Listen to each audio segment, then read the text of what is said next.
Welcome to TV views. இந்த வீடியோவில் நம்ம பார்க்க போகிறது ஃப்ரம் சீரீஸோட சீசன் 1 அண்ட் எபிசோட் 9ஓட ஸ்டோரி தான். ஸோ இதோட ப்ரீவியஸ் எபிசோட்ஸ் வந்து நீங்கள் பார்க்கல அப்படின்னா தயவு செஞ்சு போய் பார்த்துட்டு வந்துடுங்க. ஸோ இப்போது நம்ம எபிசோட் 9ஓட ஸ்டோரிக்குள்ளே போவோம். ஸோ லாஸ்ட் எபிசோடில் வந்து பாய்ட் அண்ட் சாரா வந்து ஆன்சரை தேடி ஃபாரஸ்ட்டுக்குள்ளே போகிற மாதிரி காட்டியிருப்பாங்க. ஸோ அதோட கண்டினியூட்டி தான். ஸோ பாய்ட் அண்ட் சாரா ரெண்டு பேருமே வந்து ஃபாரஸ்ட்டுக்குள்ளே போகிறாங்க. பாய்டுக்கு வந்து சாரா மேலே எந்த ஒரு நம்பிக்கையுமே இல்லை. ஸோ அவங்க அப்படியே போயிட்டு இருக்கும்போது ஸோ இப்போதைக்கு இங்கே தங்கிக்கலாம் அப்படின்னு சொல்லிட்டு அவங்க ஒரு இடத்துக்கு போகிறாங்க. அந்த இடம் என்ன அப்படின்னா, நம்ம பாய்டு வந்து டெய்ல்ஸ் மேனை வந்து கண்டுபிடிச்சிருப்பார் இல்லையா ஒரு புதற்குள்ளே. ஸோ அந்த புதர் தான். ஸோ இன்றைக்கி ராத்திரி நம்ம இந்த புதற்குள்ளே தங்கிக்கலாம். ஏன்னா இதை தாண்டி பாய்டு வந்து ஃபாரஸ்ட்குள்ளே போனதே இல்லை. அவர் வந்த தூரமே இவ்வளோ தான். ஸோ சேஃபுக்கு நம்ம இங்கே தங்கிக்கலாம், நாளைக்கு காலையில் எழுந்திரிச்சு நம்ம ஃபர்தராக ட்ராவல் பண்ணலாம் அப்படின்னு சொல்லிட்டு சாராட்ட சொல்லி ரெண்டு பேரும் நைட் அங்கே தங்குறாங்க. அப்படியே ஊர் பக்கம் வந்தீங்க அப்படின்னா நம்ம கிறிஸ்டிக்கும் கென்னிக்கும் ஏதோ லவ் போயிட்டுருக்கிற மாதிரி காட்டுறாங்க. குறிப்பாக நம்ம கென்னி வந்து பார்த்திங்கன்னா கிறிஸ்டி மேலே ஒரு கண்ணாக தான் சுற்றிட்டு இருக்கான். அப்படியே நம்ம தபிதா பக்கம் வருவோம். இப்போ தபிதா வந்து பார்த்திங்கன்னா ஆல்ரெடி அவள் வீட்டு பேஸ்மெண்ட் கீழே வந்து குழியை தோண்டிகிட்டு இருக்கா. எதுக்காகன்னா, ஸோ அந்த வீட்டுக்கு எல்லாமே வந்து லைட்டெல்லாம் எரியுது, ஃபேனெல்லாம் ஓடுது. ஸோ கரண்ட் வருது. அது எது மூலியமானா ஒயர் மூலியமாக. பட் அந்த ஒயர் எங்கே போகுது அப்படின்னு யாருக்குமே தெரில. ஸோ இவன் வந்து அந்த பேஸ்மெண்ட் கீழே தான் அந்த ஒயர் போகுது அப்படின்னு சொல்லிட்டு குழியை தோண்டி அள்ளிட்டு இருக்கா. ஓகே, அள்ளி முடிச்சுட்டு அப்படியே நம்ம வீட்டுக்கு மேலே வருவோம் அப்படின்னு சொல்லிட்டு நடந்து வந்துட்டு இருக்கும்போது ஸ்டெப்ஸ் ஏறும்போது உட்டன் ஸ்டெப்ஸாக இருந்த அந்த ஸ்டெப்ஸ் எல்லாமே வந்து பார்த்திங்கன்னா கான்க்ரீட் ஸ்டெப்ஸாக வந்து காட்டுறாங்க. ஸோ இந்த சீனை நல்லா நோட்டீஸ் பண்ணி பார்த்தீங்கன்னா அந்த சவுண்டு, குறிப்பாக அந்த மியூசிக் எல்லாமே வந்து இந்த ஒரு அலாரம் சவுண்ட் மாதிரி கேட்கும். இந்த ஃபேக்ட்ரியிலலாம் சங்குதுவாங்களே, ஸோ அந்த மாதிரி சவுண்டு, குழந்தை அழுகிற மாதிரி, ஃபோன் ரிங் ஆகிற மாதிரி, பாட்டில் கீழே விழுகிற சவுண்டு, பாட்டிலையுமே காட்டியிருப்பாங்க. இந்த மாதிரி நிறையா சவுண்ட்ஸ் வந்து அதில் காட்டியிருப்பாங்க. அது மட்டும் இல்லாமல் ஸோ ஜிம்முமே வந்து இறக்குற மாதிரி காட்டியிருப்பாங்க. அப்புறம் தான் தெரிஞ்சு இது எல்லாமே வந்து தபிதாவோட கனவு. அப்படி அடுத்த நாள் காலையில் அப்படியே வந்து விடியுது. ஸோ டோனாக்கு வந்து பார்த்திங்கன்னா ரொம்ப ரொம்ப ஒரு அப்செட்டான ஒரு காலை வேலை. ஏன் அப்படின்னா, ஸோ இப்போ அந்த காலனி ஹவுஸில் இருக்கவங்க எல்லாருமே வந்து இப்போ அந்த டவுனுக்குள்ளே வந்துட்டாங்க இல்லையா. ஸோ எல்லாருமே அந்தந்த வீட்டில் தங்கிட்டு இருக்காங்க. ஸோ டோனா இருக்கிற அந்த ஒரு இடத்துல வந்து ஒரு பையன், அவன் பேர் எரிக். ஸோ அவன் வந்து சூசைட் பண்ணிட்டான். ஸோ அது வந்து டோனாக்கு வந்து ரொம்ப அப்செட், பயங்கர கோபம், அந்த மாதிரி எல்லாமே வந்து இருக்குது. ஸோ இது தெரியாமல் நம்ம கென்னியும் ஜிம்முமே வந்து பேசிகிட்டு இருப்பாங்க.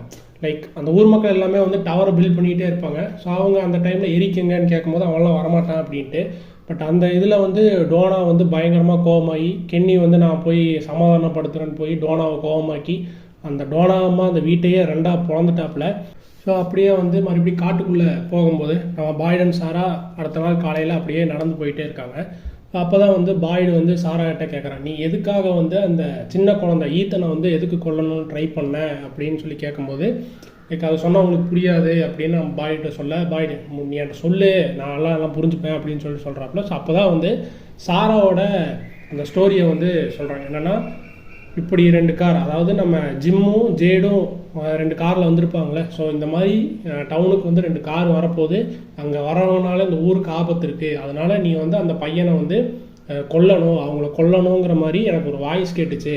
அப்படி கொல்லலை அப்படின்னா என் அண்ணனை வந்து கொன்றுவாங்கங்கிற மாதிரி அந்த வாய்ஸ் சொல்லுச்சு. நான் அதை நம்பி தான் வந்து நான் ஈத்தனை வந்து கொல்ல ட்ரை பண்ணேன். ஆனால் நான் ட்ரை பண்ணேன், ஆனால் அந்த வாய்ஸ் சொன்ன மாதிரி அது உண்மையாக இல்லை, அது பார்த்தீங்களா என் அண்ணனையே வந்து கொன்றுச்சு அப்படிங்கிற மாதிரி அவன் ரொம்ப எமோஷ்னலாக பேசுவாள். ஸோ இதில் வந்து பாய்டோட கேரக்டர் வந்து எவ்வளோ மெச்சூரு, அந்த மாதிரியான ஒரு விஷயத்த மெச்சூரான கேரக்டருங்க காட்டியிருப்பாங்க. என்னென்னா, ஆக்சுவலாக சாரா வந்து நம்பிக்கையே இல்லாமல் கையில் விலங்கு போட்டு தான் அந்த காட்டுக்குள்ளேயே அப்படியே தான் கூப்பிட்டு போவான். பட் அந்த ஸ்டோரியை கேட்டவுடனே அவனுக்குமே ஒரு மாதிரி ஆகி அந்த லைக் அந்த விலங்கை எல்லாமே கழட்டி விட்ருவான். என்னை ஏன் பாக்ஸ்குள்ளே போடல அப்படின்னு சொல்லிட்டு சாராவே கேட்பா. ஏன்னா சாராவுக்கு தெரியுது நம்ம தப்பு பண்ணிட்டோம், ஏதோ ஒரு ஃப்ரீடம் மாதிரி கிடைக்கும் அப்படின்னு சொல்லிட்டு நம்ம ஒரு தப்பு பண்ணிட்டோமே அப்படின்னு சொல்லிட்டு அந்த கில்ட்லேயே தான் அவளுக்குமே இருக்கா. பட் பாய்டு வந்து இங்கே டவுனில் இருக்கிற எல்லாருமே நல்லவங்க தான், ஆனால் இந்த இடம் அவங்கள வந்து தப்பு செய்ய தூண்டுது அப்படின்னு சொல்லிட்டு இந்த பாய்டோட கேரக்டர் வந்து அவ்வளோ ஒரு மெச்சூர்டான ஒரு கேரக்டரை வந்து காட்டியிருப்பாங்க. ஸோ பாய்டுமே வந்து புரிஞ்சுக்கிறான், ஓகே சாரா வந்து வேணும்னு பண்ணல அப்படிங்கிற மாதிரி. ஸோ இப்போ மறுபடியும் அவங்க ரெண்டு பேரும் ட்ராவல் பண்ணிகிட்டே போகிறாங்க. அது மட்டும் இல்லாமல் அவங்க ரெண்டு பேரும் பேசிட்டு வந்துட்டு இருக்கும்போது சாரா வந்து ஒரு விஷயத்தை வந்து மென்ஷன் பண்ணுவான். என்னென்னா, சாராவோட அண்ணன் வந்து ஒரு விஷயத்தை வந்து பிலீவ் பண்ணுவான். அதாவது குறிப்பாக இந்த டவுனை பொறுத்த வரைக்கும் இந்த டவுனை பற்றி நம்ம எவ்வளோ தான் தெரிஞ்சுக்கணும், இந்த டவுன்லேருந்து நம்ம வெளியே போகணுன்னு எவ்வளோ தூரம் நம்ம புஷ் பண்ணுறோமோ அதே மாதிரி இந்த இடம் நம்மளை வந்து பின்னாடி தள்ளும், அந்த மாதிரியான ஒரு விஷயத்த வந்து நம்ம அண்ணன் வந்து சொல்லியிருப்பாங்க, நம்ம சாராவோட அண்ணன். ஸோ இதுவுமே வந்து ஒரு மாதிரி என்ன சொல்கிறது, இட்ஸ் மேக் சென்ஸுங்கிற மாதிரி தான் நமக்குமே வந்து தோணும்.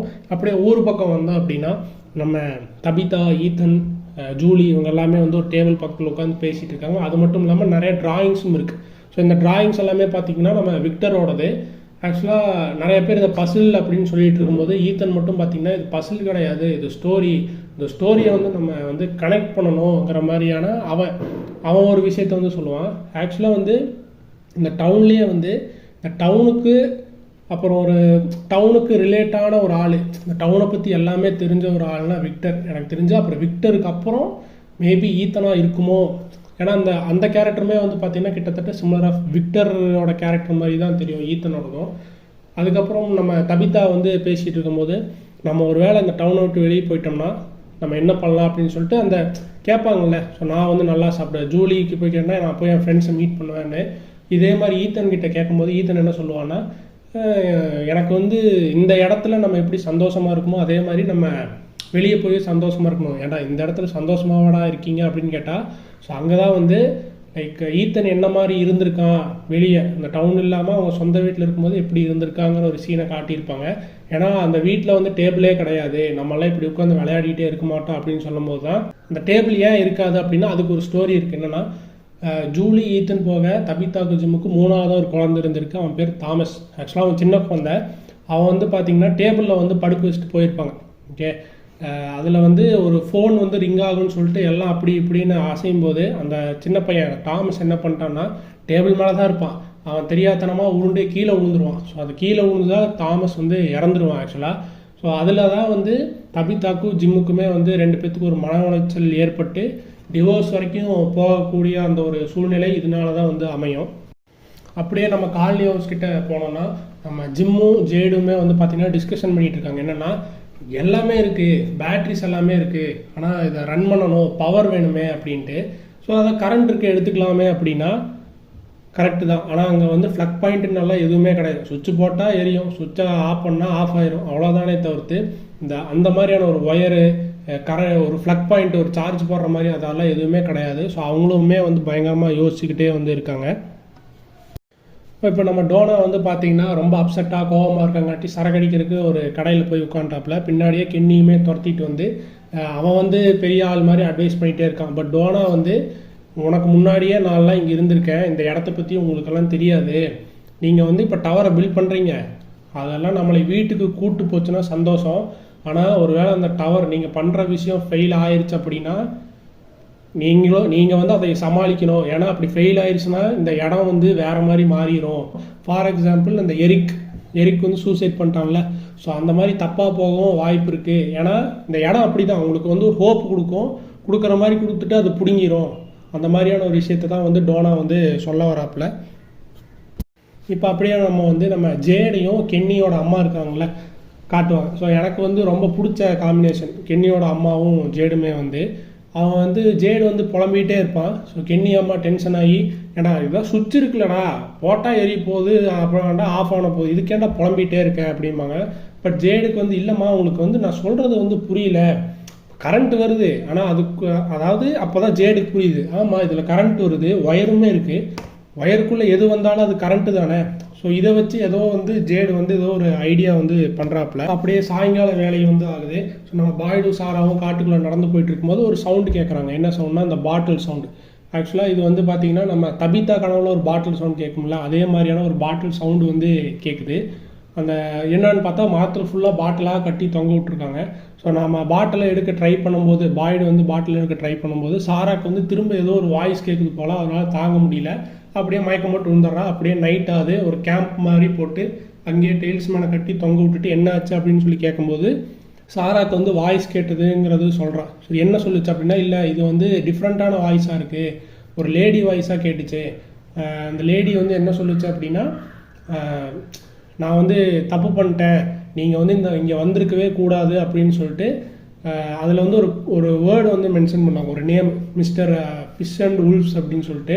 ஸோ அது என்னடா அப்படின்னு பார்த்தா நம்ம பாய்டு இருக்கார்ல, பாய்டோட ஒய்ஃபுக்கும் அவனோட பையனுக்குமே தெரிஞ்ச ஒரு பேர் தான் இந்த மிஸ்டர் ஃபிஷ் அப்படின்னு சொல்லிட்டு. ஸோ அது வந்து சாராக்கு வந்து அந்த ஒரு வாய்ஸ் வந்து சொல்லியிருக்கு. அப்போ தான் பாய்டுக்குமே புரியுது, ஓகே இது நம்ம சொன்னது வந்து நம்ம ஒய்ஃபு ஏபி அப்படின்னு. அப்படியே பேசிகிட்டு இருக்கும்போது பார்த்தீங்கன்னா கேம்புக்கு வெளியில் வந்து அந்த கேம்பை டிஸ்டர்ப் பண்ணுற மாதிரி காத்தடிக்குதா உன்னை யாராவது எதாவது பண்ணுறாங்கன்னு தெரில. இந்த கேம்பே வந்து ஒரு மாதிரி பயங்கரமாக ஆடுது, அசையுது, டெய்ல்ஸ்மேன் கீழே உழுகுது அப்படின்னு பார்த்துட்டு சரி என்னடா அப்படின்னு பார்க்கும்போது ஒன்றுமே இல்லை, திடீர்னு எல்லாமே சைலண்ட் ஆயிடுச்சு. ஆனால் ஒரு லைட்டு மட்டும் அவங்க கேம்பை நோக்கி அடிக்குது, அந்த டென்ட் போட்டிருப்பாங்களா. ஸோ அது வந்து பார்த்திங்கன்னா கிட்டத்தட்ட ஒரு ஒரு ஒரு லைட்டு மாதிரி வந்து அடிக்குது. லைக் எப்படி சொல்லணும்னா ஒரு லைட் ஹவுஸ்லேருந்து அந்த 360 டிகிரிக்கு சுற்றும்ல, ஸோ அந்த மாதிரியான ஒரு லைட்டு மட்டும் வந்து அவங்க டென்ட் அடிக்குது. பேக்ரவுண்டில் நான் சொன்ன மாதிரி இந்த ஃபேக்ட்ரியில் சங்கூதர சத்தம் மாதிரி ஒரு சத்தமும் வந்து கேட்குது. ஸோ இதோட இந்த எபிசோடை வந்து முடிக்கிறாங்க. நம்ம வந்து நெக்ஸ்ட் எபிசோடில் மீட் பண்ணுவோம். தேங்க்ஸ் ஃபார் வாட்சிங்.